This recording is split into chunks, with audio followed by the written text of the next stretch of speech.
मित्रांनो, आज विषय काय झाला, आता आम्ही सकाळपासून आलो होतो एअरपोर्टला. तर आमचे पवार साहेबांना आता पडली होती नांदेड सिटी. कशाला पडली होती साहेब? उबेरला पवार साहेबांना पडली होती नांदेड सिटी. त्याचं फेर दाखवला 670 रुपये ना, 609 रुपये. तर ते सेकंड फ्लोअरला कस्टमरला पिकअपला गेले. पिकअपला गेल्यानंतर काय झालं पवार साहेब सांगा आता. दुसऱ्या गाडीत बसून गेला. इकडे बघा. काय झालं? दुसऱ्या गाडीत बसून गेला. दुसऱ्या तुम्ही त्यांना कॉल केल्यावर काय बोलले ते? उबर मध्ये उबरच्या काउंटरला गाडी बुक करून दिली आम्हाला. अच्छा, म्हणजे तुमचं ते कॅन्सल केली त्यांनी? कॅन्सल त्याने नाही केली.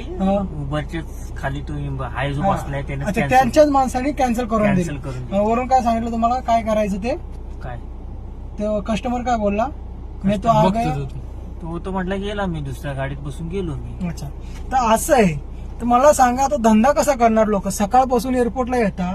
तुमचा धंदा किती झाला? 700 रुपये. यांचा झालाय 700, यांचा झालाय 500. 500. माझा तर काही नाही, मी हाय 1000 वरच आहे. तर मला सांगा, आता ओला उबरच्या भरोश्यावर गाड्या घेतल्या ना, आम्ही करायचं काय? हा, खूप मोठा प्रश्न आहे. आम्हाला एकच म्हणायचं आहे, तर आमचे माननीय मुख्यमंत्री देवेंद्र फडणवीस साहेब, काहीतरी तुम्ही लक्ष घाला. आमच्यावर फाशी घ्यायची वेळ येईल.